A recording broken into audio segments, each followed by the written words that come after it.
Hi, I'm Josh Bell with the Miami Marlins. I wear NeuroGuard to help with strength and coordination when I'm in the weight room and help with balance when I'm on the baseball field. One of the most comfortable, reduces concussion, increases performance. You can't get a mouthpiece like that on the market. Not only is it a great product, it's super easy to use. I recommend it for any player at any age or any level. Thank you guys so much, and go check out NeuroGuard Plus.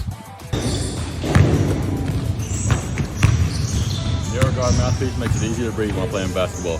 The unique design is not as bulky as any other mouthpiece and makes you feel safe in concussions. NeuroGuard. They control my breathing while I'm writing.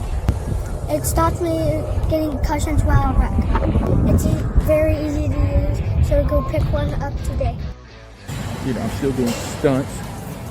And with concussions I've got, I feel much safer with that. I'm doing, like I said, I'm doing a whole lot better in the gym.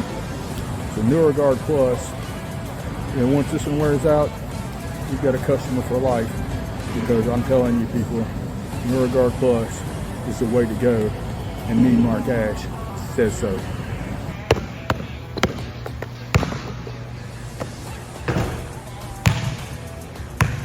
Parents, kids, coaches, NeuroGuard. It's the future. Stay tuned.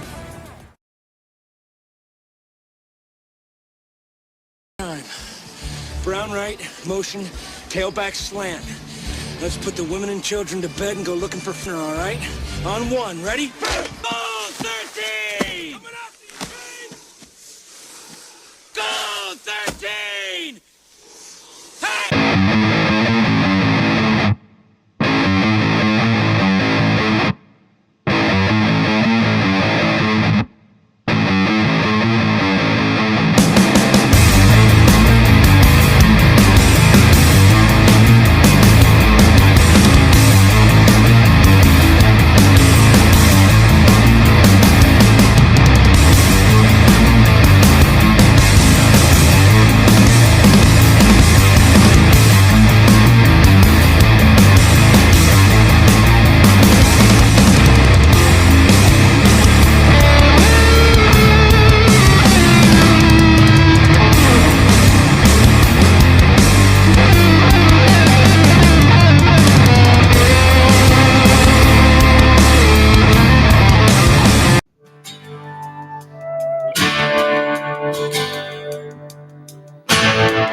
Lights are bright on Friday night. The lights were bright in Columbus, Texas last week as we got to see one heck of a game. Hello, everybody. Terry Vinaigrette Goodwin here.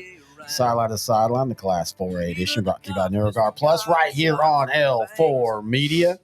As once again, we got fortunate in the game that we got to see. I don't know if we're going to get that lucky this week. Maybe we will, maybe we won't.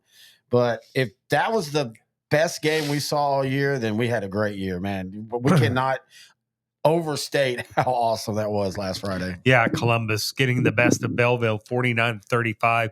But that was like a playoff game, all right? That was like a region semifinal, region final game. Yeah, and they had announced that, this was the first time that these two teams have played in 10 years. I think that's what they said. I know they used to be a pretty good rivalry, and it, the size kind of separated that, but they brought them back this year. And, look, Belleville lost. I know Belleville's now lost 2 games to 3A teams. They also lost to Salina. But look, as long as Belleville can keep the confidence, and they're going to have to figure some things out on that back end of that defense. Yeah, back end of the defense. But that is the one, the really only area that I see is, I don't even know if it's a weakness. I think it's more who they played. But let's go to the positives for the Brahmas, man. Pushing the ball, just down Columbus's throat in the first half with that slot T. And a lot of the second half, they were moving the ball, right? A couple of times they got but behind the chains, but one or two times when they got behind the chains, they made it up anyway, right? Yeah. And when you see a slot T or a wing T or run dominated offense, you say the one thing they can't do is get behind the chains. Well, Belleville actually got behind the chains and was good enough to make up for it. So I think for Belleville, if I'm a Brahma fan, I think we're going to be fine. Yeah, maybe we're a little down from last year, but we're still really good. And this region is wide open. And why not us? Yeah, I really think that Belleville has just as good a chance as anybody to not only make it through this region, but even make it back to Arlington. I'm not ready to go there, but I'm ready to go there. I could see it. I'm not saying they're going to, Oh, yeah, but I'm ready to go I know. say that they've got just as good a chance as anybody. Yeah, no, I don't disagree with you. On the night, they ran for almost 400 yards, 63 carries. D.D. Murray had 196 yards and 4 touchdowns. And every time it looked like Columbus in that second half was ready to stretch it, Murray would have a huge run. Yeah. And then, of course, you got a Henrique in there, 95 yards, just kind of grinding you down. Kendrick Turner looked really good. When he came in on spot duty, he had 70 yards. It's the same thing that we've talked about. And look, the system is the system is. And we're not knocking the system because we both love the offense. But exactly what happened when they lost to Gilmer is literally what happened when they lost to Columbus. If the defense can't lock down and that offense, or that they end up 2 scores down, even though they crawled back into that when they were 2 scores down, it takes so much out of that offense. You have to be perfect for Belleville in games like this. Columbus can lose 5 yards on a play. In state championship type games. Yes, that's what I'm talking about. And so, like, against Salina and Columbus, and Hitchcock, and even Hitchcock, right? Those are state champion level teams, caliber 100%. And so, like, Columbus, their system allows them and their players too. Hey, if it's 2nd and 15, they're going to be okay. Yeah. Belleville, if it's 2nd and 15, you're starting to go, okay, they're probably going to have to punt right here. But yeah, great game, great atmosphere. We really enjoyed it. And like you said, Belleville's going to be perfectly fine. I know it's. I know. If I'm a team, I would hate to face Belleville late in the playoffs where it's cold. Yeah. And physicality really takes its toll. I don't want any part of Belleville. All right. Well, that's what we do here. We review and preview. We've already started off the review section, so let's keep it going. Lavernia beats Marble Falls 34-14. Sean Garza ran for 320 yards. It feels like, and you and I were talking about this on the way to one of the trips this year, defenses have started to figure out some ways to scheme against the passing game. So now it's time. We're tilting back, it feels like, to a ton of running. Lavernia on the night ran for 469 yards. 469 yards. That is crazy. That's 4.5 trips. That's the old down the field. Dude, good job, man. Thank you, man. The tutoring is really actually helping. More than 4.5. And by the way, quick, we do know we're having video issues. We're trying to get it fixed. It's not video issues, it's streaming issues. I have a cable coming in. If it's too blurry and you'd rather just listen, just go to s2sgrantray.com. The audio version of the show will be there. Unfortunately, you still have to listen to that grating voice over there. Hey, a team that we're going to go check out this. Wait, huh? A team that we're going to check out this week, Stephenville. They got into a great one last week against La Vega. Now, it looked like Stephenville was going to thump them. In fact, I remember it being like 31-7 or something like that at one point. I'm like, okay, I'm not even going to check the score. It was 38-14 Stephenville with about 11 minutes left in the ball game. And then La Vega, we've said it, dude, their quarterback's young. They're a team I wouldn't want to play in the playoffs. La Vega just feels like that classic. They're going to have 3 or 4 losses, all really good teams, and then they're going to hit the playoffs, and they're going to just blow through the first 3 opponents. But Stephenville, look, man, Ryan Gafford, once again, real solid. He's not going to wow you with 500 yards. He threw for 152. And again, running game. Sawyer Wilkerson ran for 216 yards. That's the key, man. Sawyer Wilkerson coming over from Comanche. We've seen Wilkerson the last 2 years really bow out down in Class 3A in the playoffs. He gets now on a Stephenville team that he can just only help. What'd you say? 216 on 23 carries? 216 on 23 carries. So doing real quick math, the 3 games we've just talked about, Lavernia, Stephenville, and Belleville, we have over 1,000 yards on the ground between those 3 teams. That's crazy. I'm telling you, we are switching it. And look at college. Look at that Boise State running back. Yeah, he's putting up like Frisco Lone Star. Yeah, from Frisco Lone Star. He's putting up like, remember old Marshall Falk numbers, 7 carries, 200 yards. Have you watched any of him? Just the highlights. I haven't got to see he's almost like a Barry Sanders. Yes, very quick out of the gap. Yeah, he bounces off tacklers, cuts. Man, that guy's amazing. All right, Austin LBJ 32, San Antonio Cornerstone 21. Talking about a running game. LBJ can beat you with the running game or the pass with that quarterback. Man, that quarterback is the real deal for LBJ. The only thing, look, LBJ is just as good as anybody in Class 4A. If you want to put your money down on a state champion, you could put it on LBJ and be somewhat comfortable. The only thing that gives me a little pause is when we went and saw LBJ and Wimberley. Yeah. LBJ had maybe 15, 20 guys on the sideline. Yeah, Wimberley as a Division II had a bigger roster than LBJ's Division So that's I. the one thing. Some teams like Western Orange Stark play better, play okay with that kind of disparity as far as backups. But LBJ, that's the one knock on them is I just don't have a lot of dudes suited up. But the ones I do have suited up, here it's going to be a tough road to beat them. Yeah, Ollie Scott, the quarterback you're talking about, Caleb Crenshaw, a running back, and he's that guy that you get so. I'm telling y'all, go watch film on Ollie Scott. He is so accurate with those simple wide receiver screens, and people don't understand. And he can throw on the run, yes, back against his body, yes, or going towards the receiver and just hit him on a dime on the run. You don't want to get this guy out of the pocket. You want to contain him with the pocket. He can still make those throws, but he's not as effective in the pocket. As soon as you start worrying about him and young Henderson and Murray, the wideouts, Caleb Crenshaw will gash you. I mean, that's what they did to Wimberley. Wimberley would have to start taking that stud linebacker. I can't think of his name right now. 44. And they'd start walking him out to that slot because they were killing those with those wide receiver screens. And so he's trying to get there so he can break that angle. As soon as he would step out of that box, Caleb Crenshaw will be right behind him on a draw play. But yeah, your concern is exactly mine. Poison. Yeah. Sealy, man, they're 4-1. They lost to Bay City a little bit. We knew Sealy was going to be really good, but I'm really shocked. 4-1, the overtime loss to Bay City, which is no shame, right? Well, yeah, but Bay City has been kind of so it's not a shame thing, but it's just I'd like to have seen that win. Yeah, but I've still been very impressed by the Tigers. Oh yeah, bouncing back, they beat Needville 55-17. Speaking of Belleville, a bye week for Sealy this week. They open district play next week against Belleville in 11-4A Division II. That to be that calibration game for them and Belleville. Yeah, I have a funny feeling. I'm like you. I kind of feel like Belleville is going to get back to the regular, just good, not great teams, and they're going to all of a sudden be like, "Oh, wait, this is a little bit easier." If you're Sealy next week against Belleville, you better tighten that chin strap. Yep, 100%. All right, Chapel Hill 42, Lindale 30. Good win for Chapel Hill, right? Lindale's pretty darn tough football team. Lindale's going to make their hay in the playoffs. I think they got some, a couple of rounds into the playoffs. And Chapel Hill, just rolling offensively, man. And look, in 9-4A Division I, you got to get off with a win to start the look. You got Henderson. Look at Henderson. Clay Baker's working that magic for the Lions. They're 4-1. They're 1-0 district. They play Kilgore next. Kilgore 1-0. Chapel Hill's 1-0. Then you've got Lindale and Pine Tree. And we kept telling folks Pine Tree's the real deal this year.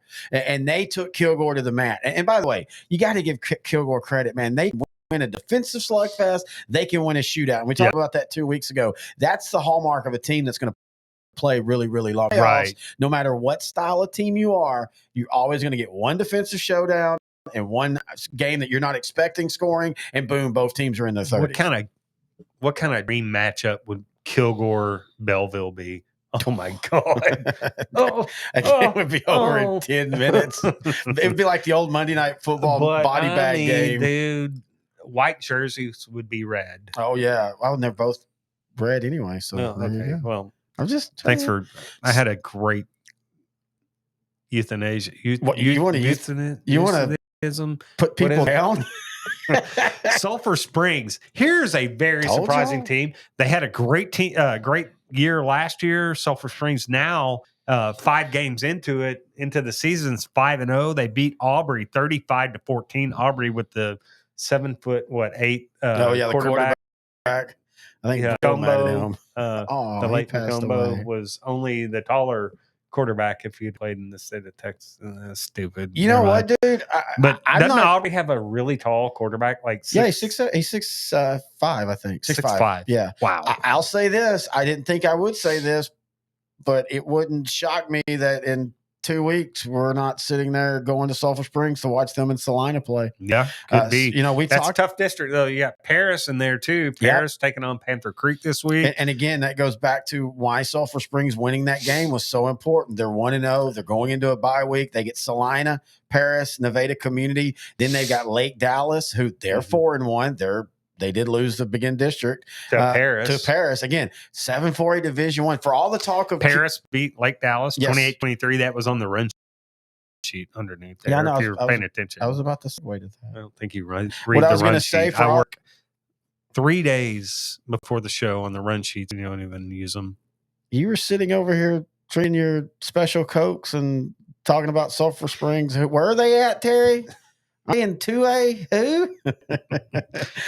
That's exactly how it sounds. For all the talk about Kilgore, how it sounds. For all the talk about Kilgore and Chapel Hill and them being the District of Doom, I think 7-4 Division I is pretty stacked at the top. Yeah, Aubrey is a good team, folks. I know they're 3-2, and Brock beat them, but Brock's Brock. Aubrey's a really solid team, and they're probably going to end up in 5th or 6th place in this district because everybody else above them is just a little bit better. Yeah. All right, Canyon Randall 50, Lubbock Estacado 26. Randall's now 5-0. Dude, first off, the wheel just come off on Estacado. They started strong. Well, but they're it's not like they're playing a lot of patsies. Oh, no, 100% right. They are playing really tough teams. So maybe Estacado, the wheels aren't coming off. That's just Estacado. Yeah, we'll see. It's not Dangerfield, right? Where you're you did what you did last year and you come out and you basically shit down your leg. I feel for like 4 we weeks. use Dangerfield every week as this reference because it's just apropos. But Estacado is not, pooping their diaper like Dangerfield. No, I think not, Estacado is just Estacado. No, and you're right. And Randall, we talked about it last year during the preseason show. Canyon and West Plains were the sexier teams from last year, especially West Plains making it to the region final. But we try to tell you, they lost everybody. They're still solid. They're 2-2. Canyon lost to begin the year. They've been solid since then, but look at who they've played. Randall, though, they have come out from the beginning. They've played well. They've beat solid, not great teams. And the Raiders, they go into the bye week sitting there ready. But guess what? Next week, Dumas. And don't look at Dumas's 2-3 record because those demons, man, the losses that they have, they lost to Bushland and they lost to Canadian, both one possession games. And then but if you're Randall and you think you are a Region 1 contender, you come out and you manhandle Dumas. Oh, I agree 100%. And I think they will. Again, that's 2 weeks from now. We'll have it. In fact, I was about to say, I would make the case that Hereford might be the biggest challenge in that district. Dude, Hereford. Yeah, undefeated legit, Hereford, folks. right? Yeah, they're legit. Hereford starting all their freshmen a few years ago, right? We had to go through all the pain of doing a show about y'all want to talk about a beatdown. We thought they were horrible. They were. Now look at them. Yeah. Man. Hey, you know what? And we talked about that. Adam Nairn, the head coach, he came in. You've got two choices, and you need the backing of your community to do his choice is we're going to get really bad this year. We're going to tear everything down, but we're going to rebuild it back up. Last year, they surprised everybody. You hearing that, Terry? Well, he unfortunately can't because our Cowboy fan base claims they want that until it starts to happen. Right? Yeah. And it's tough, especially. No, I know. Especially for you just can't do that in the NFL to begin with. Well, yeah, but especially for a Hereford team that's proud. And just a few years ago they were in the state semifinal. And one of my favorite sponsors was Nicole. Oh yeah, Nicole Thompson. Yeah, and then she actually moved over last year to Canyon, and so we enjoyed it. We enjoyed doing the Canyon show. Hi, Nicole. They just didn't, for some reason, they were weird and they didn't want promotion. Try to call them and do an interview, and they're like, "Oh, we can't. We've got to do this radio station." She's not watching, dude. Let it go. You sure? Yes, I promise you. Cuero, man. Everybody talked about how I'm gonna go get teeth whitening. Why does that matter? Okay, never mind. Am I missing something? Cuero 40, Belton 38. Everybody, what a humdinger of a game that was. Look, to start this game last week, I don't think it was on the run sheet. Well, it wasn't because we didn't have a run sheet. But I would have picked Belton in this game. I would have too. So Cuero doing what they did. I was going to say, this is what happens. You get those early season things, even though we always say not to, but they kind of become the face of what happened in week 1 on a Thursday. Everybody's ready for Texas high school football. And then Columbus just absolutely destroys them. But since then, They've been on a win streak. They beat Lavernia, who we just talked about, 35-28. They beat Yoakum in their annual rivalry game that you can never pick what's going to go there. They did get beat by Corpus Christi Miller, but Corpus Christi Miller very weird this year. Yeah. They beat Cuero, they beat Cal Allen, then they lose to somebody. They lose to Sinton, which there's no shame in that. But then they lose to somebody else. I can't remember who it was. We've got that on. Yeah, we'll talk about that in a minute. But yeah, now to be fair, Belton is really down, but you'd still think 5A, they're going to be good. In fact, I can't remember the last time Belton's 0-5, dude. That's crazy right there. Yeah. But anyway, good job for Cuero. They're bouncing back. They've got Harlingen this week, another interesting game, and then they'll start district That's play on the run in 2 sheet weeks. on the preview part. sec- All right, Thank you. how about this one? This was a little bit of a shocker. Center 17, Madisonville 14. Have we not been just singing the praises of the Madisonville Mustangs since week one? And they've taken all comers. They fought, and then they give up a game to Center, who is obviously much better than what we thought. Right? Well, now you and I did talk about Center 2 But weeks I ago. thought, Philip Green and those guys were going to have their way with a Center team that offensively is down and struggled mightily the last 2 years defensively. But Maybe now defensively the this year, strength has switched over to Center's defense. I don't know. It really has. And that's what we talked about a couple weeks ago. It was just in a passing, I think we were talking about actually on the 3A show when they beat Dangerfield again. And we had said, like everybody knows them for their offense, but this year, defense, 5-0. They've given up 7, 28, 28, 23, and 14. Now you go, well, that's not great.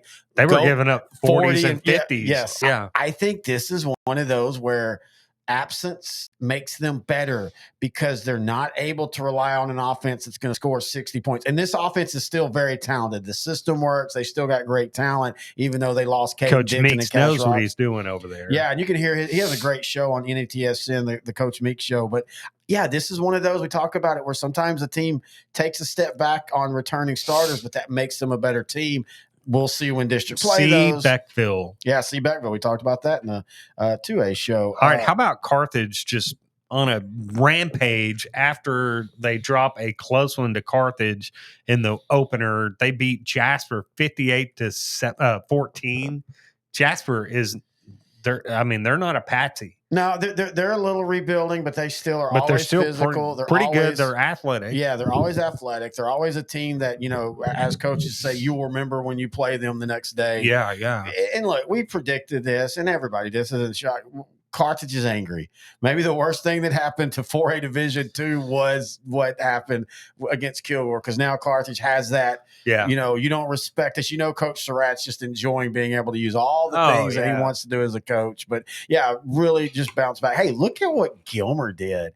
And I can admit, I don't fully know what Brenham. I used to have a Brenham show, but that was a few years ago. I don't know where they're at in the 5A ward, but still, Brady McCown, he threw for 209 yards. The team ran for 289 yards. And it was a offensive shootout. It kind of reminded me of old school Gilmer. And that Gilmer defense again, kind of keeping in check a Brenham sophomore running back that's going to be a household name. I can't remember his name now. Jacoby Dixon. Yeah, he did run for 320 yards. Yeah, well, you didn't see the stat, did you? No, I didn't. I just saw it for the first time. This dude is going to be special. Yeah. But not to let – okay, let me make this up. Gilmer's defense, even though giving up 330 yards to him, did not let him beat him. Okay. Can we cut and go back? We're not cutting. That's staying in. That might be the best. I almost said Gilmer's defense shut him down. And shut him down. He was running 800 yards a game. I cut that for you, but so if you're from Gilmer, good job on the Dixon kid. Now, I will ask this: if you're from Gilmer, we know we have Gilmer listeners. Brenham scored 14 of their 37 in the fourth quarter. I think I wonder if a lot of that's close at half though. We were keeping up with it. It was 30-22 at half, and then Gilmer. And what Gilmer did is their offense is so consistent: 15 in the first, 13 in the second, 14 in the fourth, 9 and they're not even. And Brenham was scoreless in the third. You start that up, you realize that's where the game was won right there. And all jokes aside, that Brenham as a team had 500 yards, or no, 445 total yards. 320 was one dude. So we can joke about it, but what they did do was whole passing game. And Jordan Harvey, the senior quarterback from Brenham, I think was player of the week like 2 weeks ago. All the papers we go through for stats, I remember he popped up, held him to 191 yards and 2 interceptions. So just a really good win against a deeper team. And Brenham's not a even when they're down, they're still a talented. I don't know how much deeper Brenham would be than Gilmer, though. Gilmer's got a lot of dudes out there, right? I mean, I know you're playing a class up. Yeah, and you're playing a full class. It's Division II versus Division II. But I think Gilmer, unless you get into 6A, isn't going to have that depth argument. You know, they got dudes out there. Oh, no, I don't think you're wrong. Jacoby Dixon, isn't Texas looking at him? If not, I don't know. But I mean, if Gilmer shuts him down, I mean, you can't get 330 yards, more than 330 yards. That was awesome, dude. Then I don't want you. All right, Sinton 23, Corpus Christi Miller 16. This is the game you just mentioned. Yeah. The Sinton defense held Miller to just 76 yards of total rushing, man. That looked, we said a couple They weeks could ago. use a guy from Brenham. We said it a couple weeks ago. Sinton, they feel different this year. Years they've been really good. Felt like they underachieved in the games where they were playing common to better teams. This doesn't. Hey, look at that, Glen Rose. They have. Well, hold on. No, we're done. No, I want to tell you that Sinton's running back Derek Garcia and their quarterback Trenton Hansen had combined for 230 yards rushing. Again, that run game, we're seeing it more and more, man. Just a lot of power run game. I'm glad Glen Rose held Cardia Collier to just 318. Shut the hell up. Collier on the night, 10 touchdowns, over 600 yards of total offense. Alvarado. So, Collier ran for 318 and threw for 268. Yes. Wow. Glen Rose, I'm going to make sure I verify this. It does kind of fit the whole, we the talked last about 2 weeks. Yeah, but I'm talking about offensively. We joked about the Brenham kid running for 300 and something yards and a loss. It's not like Glen Rose's offense, even though Canyon Evans is injured, and I think this is his second game he's missed, but both of the games has not been lost because of offense. Their defense in this game, they scored 50 points, and they only scored 10 in the fourth quarter. So it wasn't like all their points came in trash time. They ran for 500 yards as a team in the loss. The senior, I can't pronounce it. I think it's Greenweg, ran 32 carries, 296 yards. Freshman Luke Miles ran for 115 yards on 23 carries. The losing team averaged 8 yards a carry. I'm telling you right now, look, Alvarado's darn good, and they're going to be a tough out. When Glen Rose gets Canyon Evans back, who's nursing an injury to his non-throwing shoulder, we think, right? From what we've been told. I'm pretty sure that's what it is. When he comes back, the toughest of outs. I'm telling you right now. They're going to have to figure that defense out. Well, yeah. But I mean, Alvarado's that good too. Right? Right? I know, but I mean, they gave him 49 yeah, you're to right. Robinson. You're right. last They week. do have to figure that out. And if you're offensively, Glen Rose is. Yes. I watched them against Grandview. Now, Grandview is a little bit smaller, right? Yeah. But I watched them, and I was so impressed with Glen Rose on both sides of the ball in that ball game. And I'm looking for big things as long as Glen Rose gets healthy and stays healthy. But Alvarado, all of a sudden, that opened my eye, though. I mean, Alvarado, dude, they might be a region favorite now. Yeah, I agree. And just to make sure you realize that with Evans out, Glen Rose has turned to a freshman who in back-to-back weeks have take that offense to 42 and 50 points. So Glen Rose is but they're good. Something, and if you're a fan, they've got quarterback water in the water really system over there. But if you're a fan of them, or if you know what has happened to the defense, is it injuries on the defensive side as well? Because I mean, they went might be just that they're really good offenses. Well, again, yes, but Robinson, and I think Robinson might even sneak into the playoffs in a very tough district. But you do get a little when you go from 14, 12, and 16 to 49 and 71. We'll have to see. They start district play in 2 weeks. Boy, the bye came at 3.4. Glen Rose as a bye, and then there you go. We already talked a little bit about the Kilgore Pine Tree. Kilgore. Can I? Yeah, go ahead. Kilgore 17, Pine Tree 6. we've been harping on how good this Kilgore defense here. This is a Pine Tree offense that has shown they can move the ball at will, right? Score 22 when they beat Gilmer to begin the year. And Kilgore defensively only allows Pine Tree 75 total yards the entire game. 75 yards. That is just absolutely crazy. And hey, give Pine Tree's defense credit for holding Kilgore to 17 points.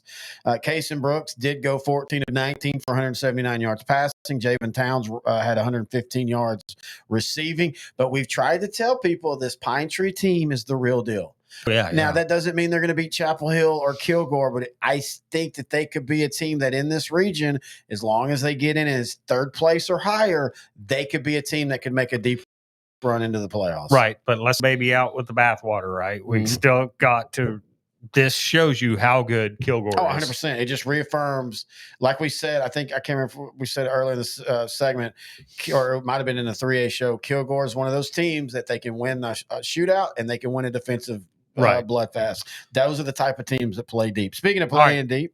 Thank you. Are you looking at me? Yeah. Oh my God. Wow. So – one of the most impressive teams in all of Class 4A so far this year is not Maybank. They're 1-3. So I am going to leave now. I'm going to go to my other podcast over Texas. And then I have to go to Alabama after that.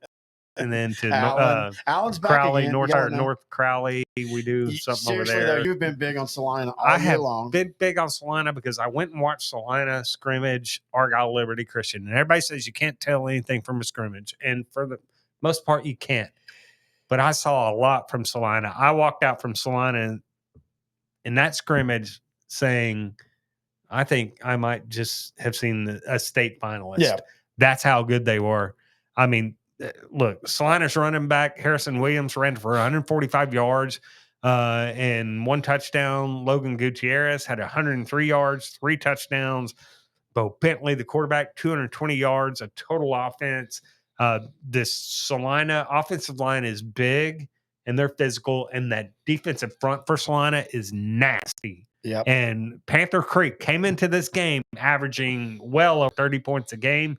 Salina just whips it out on them, puts it on their chest, and only allows them 7 points. I'll put it to you this way. This is that type of loss that, like, it makes me just completely wonder what Panther Creek can do the rest of the year. Oh, Panther Creek might be fine. I'm telling you, that's how good Salina is, dude. I know, but I'm just saying this was such a beatdown.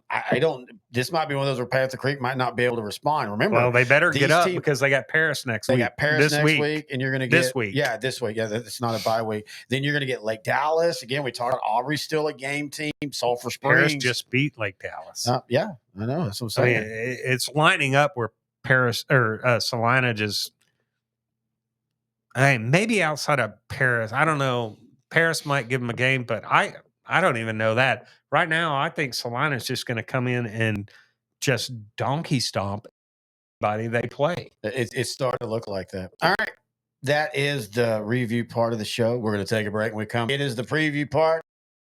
And yes, that means Coach X as well. I have to leave him on for at least the rest of the season. Just because he's under contract. Well, it's part of his probation. What's his buyout? Like $18? 2 Slim Jims and a case of Mountain Dew. I had 2 and I ate one of them on the way over here. It's going to be a couple weeks before we can afford that next Slim Jim. But anyway, and the Mountain Dew I drank when I lost that fantasy football bet to y'all where I had to live off of for 2 weeks. Remember that? I had to do only could drink Mountain Dew and eat cotton candy for 2 weeks. That was the only thing I could have. You remember that? That was your 20s though. Oh my God. Were you ever a Mountain Dew drinker? Cotton candy Mountain Dew diet for 2 weeks. Seriously, was you ever a Mountain Dew drinker? Only when I had to. No, I mean, like back in the day, like when you were in your 20s. No, you're always just a Coke and Dr. Pepper guy. You're not really even Dr. Pepper guy. I never did Cane. I did like Dr. Pepper. Yeah, he did there. Anyway, we're going to take a break. We'll be right back.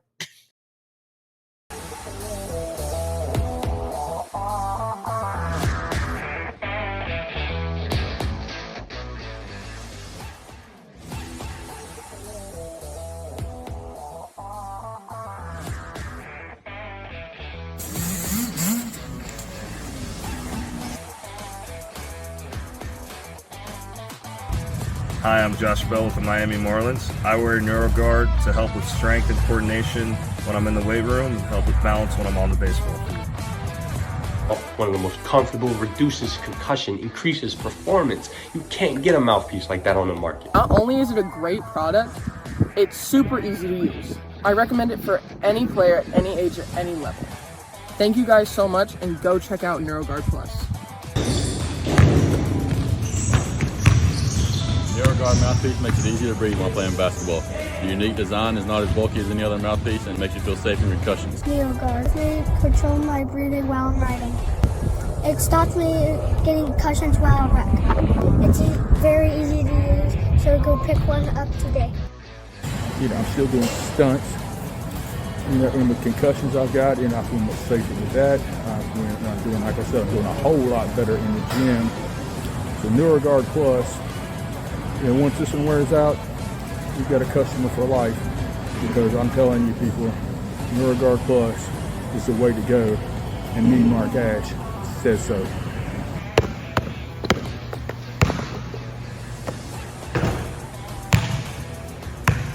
Parents, kids, coaches, NeuroGuard.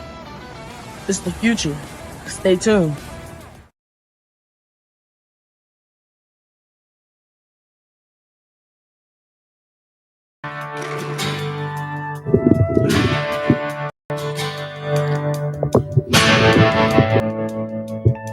Lights are bright on Friday night. Goodwin back here, the Class 4A edition of Sideline to Sideline Week 6. We've done the review. So it's review. And that means we have Coach X. And again, just to reiterate, we understand and know we're having video problems. We apologize. We've got to get some more network cables to try to figure that out. But it's better than what Coach X has, is he's somewhere. Well, we'll find out, because here we go. So my travels have taken me to strange new worlds. Terry, have you ever been to Burnt Shaft, Idaho? And no, not that sensation when you pee. This is a real place. It's right next to Penicillin, Idaho. And let me tell you this rivalry is crazy. It has everything you want. Cheerleaders that look like streetwalkers, coaches with hats that have feathers in their hats and gold. I'm still not understing Idaho. I think this is all made up. Yeah, I'm not understanding Idaho having this look. I don't doubt he's in Idaho. He's not living large like that. He's like in some shelter. You just missed that. That was awesome. What'd you say? You said you don't doubt he's in Idaho. I said, no, I don't doubt he's in Idaho either. That's an old joke. Yeah, that's a good one. Yeah. Hey, it's an oldie but goodie. Also, it Can features you run for 331 yards against Gilmer? It's the greatest line ever. It also features a concert after the game and the music stylings of VD and the Trojans. Man, Did I meet some woman there? Let me tell you, but they didn't look like the king of woman I would want, the kind of woman I'd want to associate with.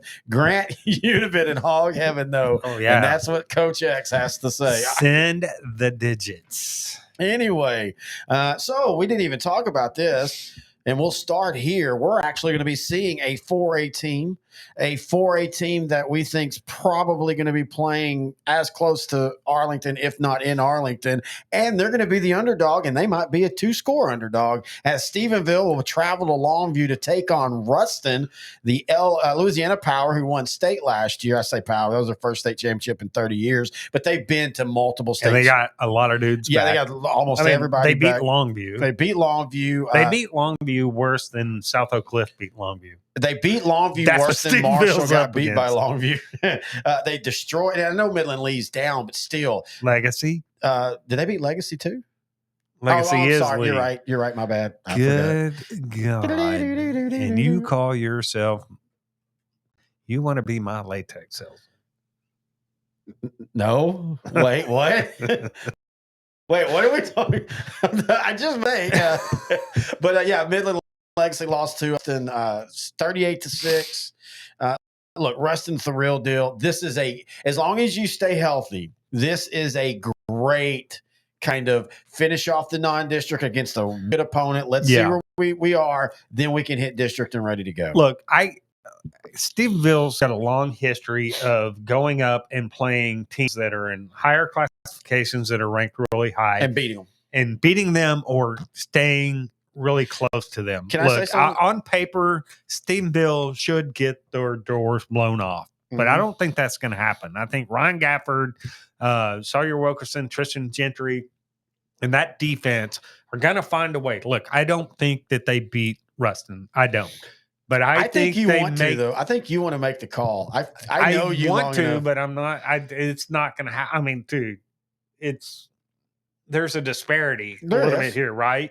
So it's But look, Steveville will not win this game. So, Grant, is this like Salina Franklin disparity? So, Salina Gunter disparity? I don't think it's that bad. Well, I don't know. It could be. I think Ruston will win. Okay, no, I think it might be like Salina Gunter disparity, 38-7 type. Yeah, but I could see think that. Stephenville plays closer than that. I do too. I think Stephenville finds a way to muddle it up like they always do, and they will find a way to stay within 2 touchdowns, and they'll be within 2 touchdowns in the fourth quarter. I do think this. Now, that being said, it'll be 68-0. The one advantage Texas teams usually get when they play when they come over is you play by Texas rules. Not that national. The problem high is school though football is or national. Yeah, but Russ played 2 other teams in Texas, so they've adjusted to that. In fact, they might struggle when they go back in the district in Louisiana because the cut blocks and things that we can do, you can't. All of a sudden, when they get back to Louisiana, their knees are hurting like they are hurting here. But we'll catch it. All right, here's what Coach X has to say. Dude, I have looked all over the state and I've yet to find Ruston. I know where Stephenburg is because, I was a Tarleton State class of 1976. Man, I did not realize he was in his 60s. Go Texans. I ain't picking no Ruston over no Texans. And when they win, we will have a massive party at Bollstock's Bar. Tell Mark Coach X sent you, and you will pay full price. And get kicked out. All right, let's I've got to make an announcement.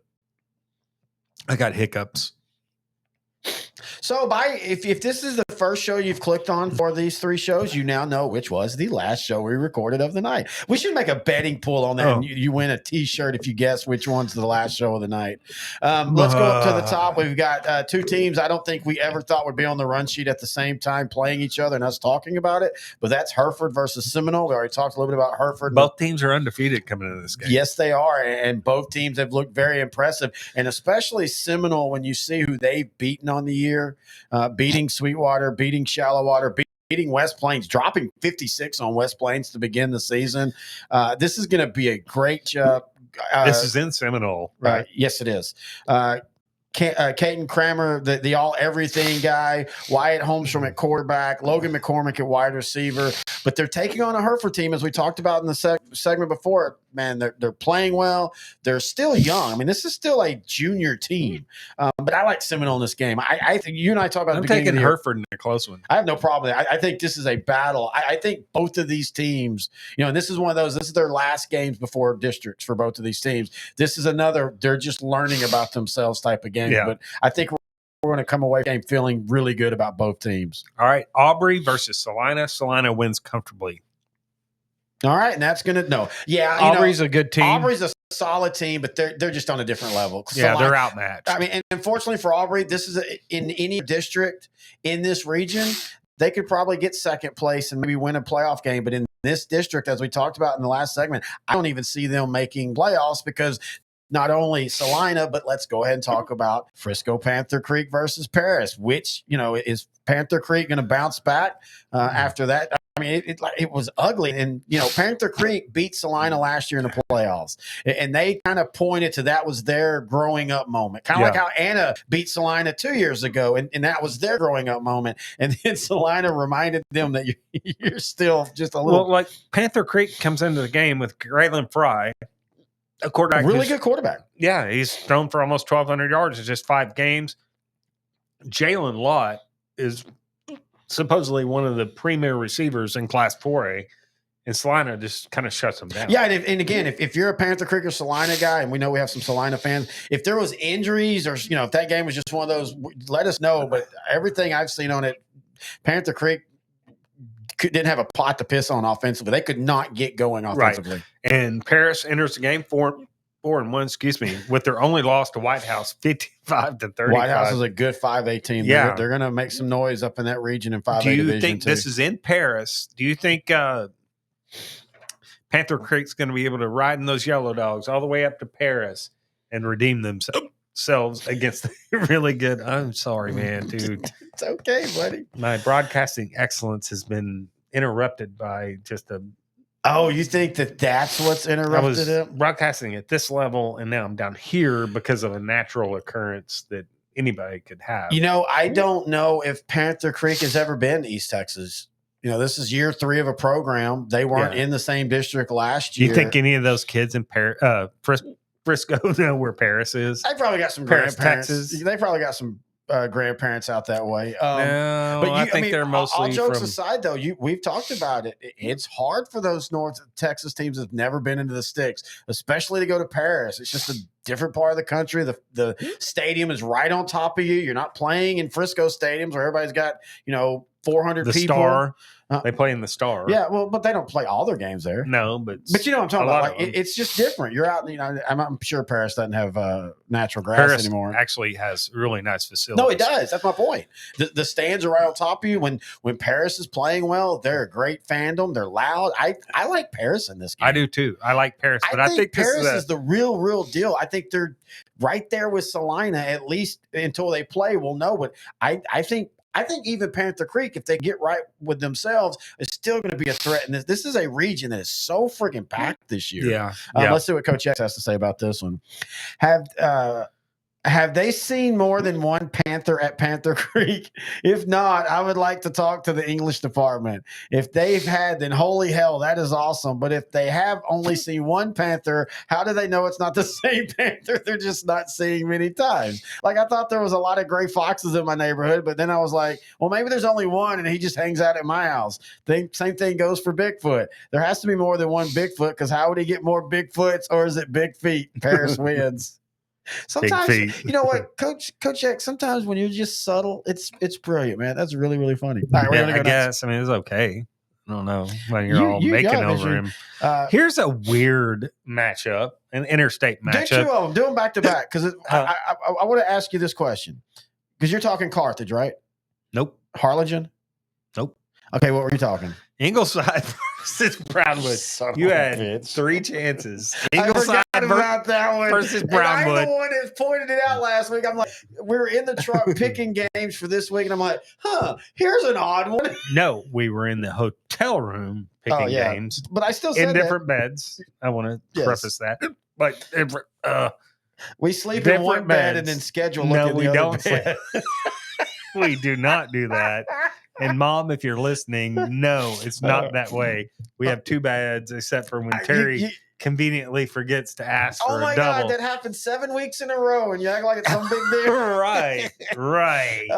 Exactly. But no, I totally forgot about this one, and I was the one that said, but this is an odd game. Speaking of odd, we were ready to bury Brownwood, and then boom, they dropped 37 points on a China Spring. Now, I saw China. We didn't get to talk about this because of not having a show last week. When you were on anniversary travels, I went out to Springtown to watch Springtown versus China Spring. Thank you for doing work while I'm on my. I mean, if my doing work, weekend. going to Swedish Pies in Decatur, and that's true. But I was very impressed with Springtown. But I also told you, China Springs is still there. They're young. They're still there. They're going to be fine. They got to figure out some things on defense and figure out some things in the passing game. I legitimately thought China Springs was going to beat Brownwood, but if you asked me a score, I'd say, a couple touchdowns. Brownwood just woke up offensively. Now I'm like, okay, maybe we've been burying Brownwood a little bit too soon. Yeah, this game is over in Bernie. Ingleside's 4-1. I like Brownwood in this game, though. I can only go on what I've really, really paid attention to and looked at. And the strength of schedule for Brownwood's been a little bit further than what Ingleside's has been, I think. Yeah, right? Beating Wall, losing to Glen Rose, losing to La Vega, and then thumping China Spring. Think about this. And this makes me wonder, and again, if you're a Brownwood fan, we know we have some of them, let us know if some changes were made. Because they get shut out by La Vega to then flip it and go to China Spring and score 37. Something happened in that week. Brownwood made some adjustments, some changes.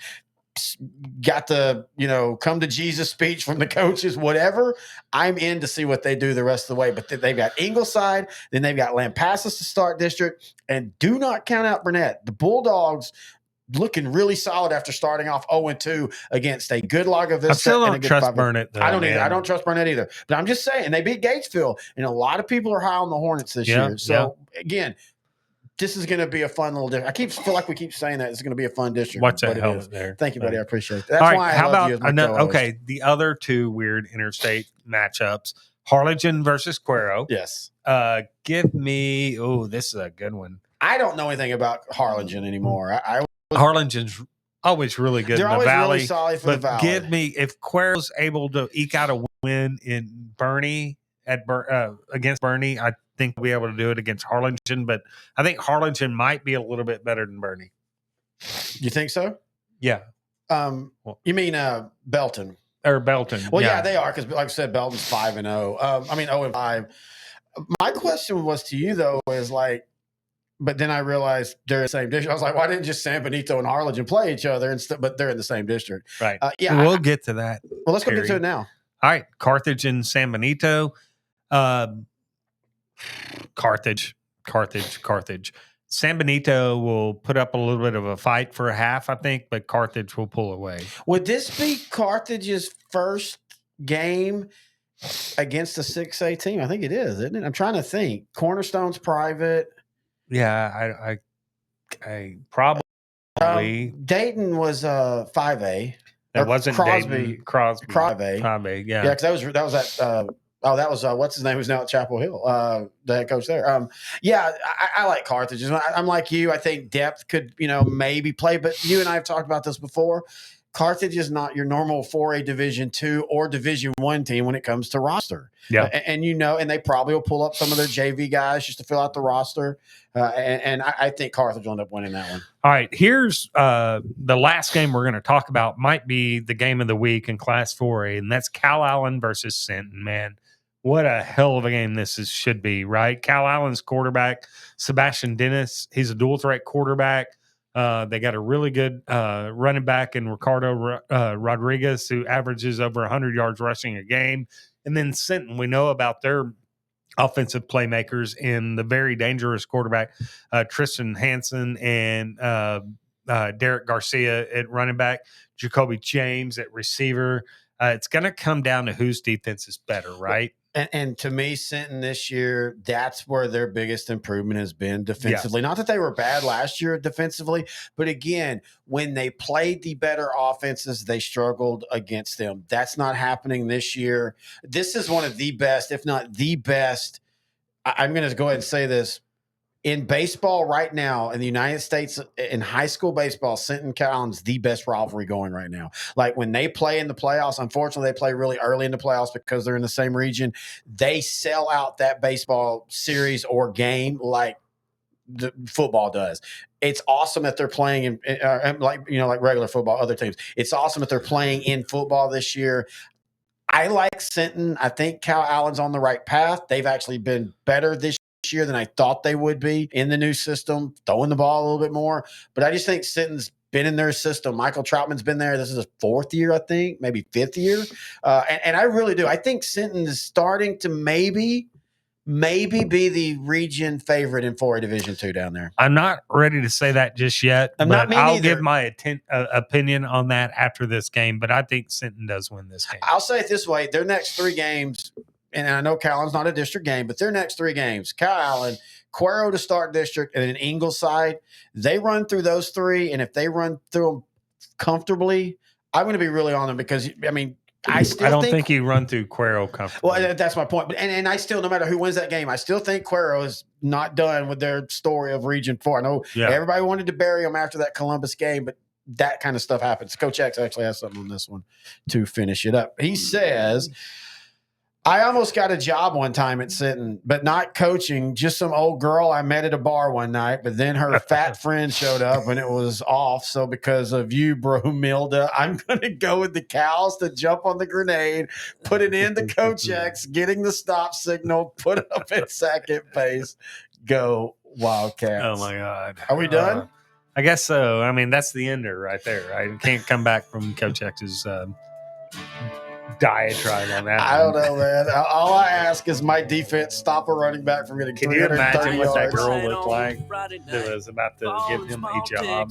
Well, if you know It's him, probably a mix between The Rock and Hulk Hogan. well, that's my point. If he's knocking the other girl, how bad was she? Because we know the type of girl he attracts. I mean, I'm sure his wife is lovely. I think. Yeah. Oh, I have not met. Have I met her? That's Have we all. met her? She only was with him for that 2A coordinator money, buddy. Anyway, that's going to do it for this week. Again, apologies for the video issues. We're trying to get that fixed. If it bothers you enough, just go over to the audio only. That's s2sgrantandterry.com. Also, check out us on YouTube. We will have the quality fixed in the next couple weeks. Just waiting on some equipment at L4 Media Company on YouTube. Find us on Facebook, Sideline to Sideline. Email us, Grant and Terry at s2ssport.com. Find us on Twitter at Grant and Terry. And until next week, he is Grant. I am Terry, and this has been For a Fun Style Football. Yeah, sure enough, I grew up. Things were less than so well. Made some plans with Uncle Sam.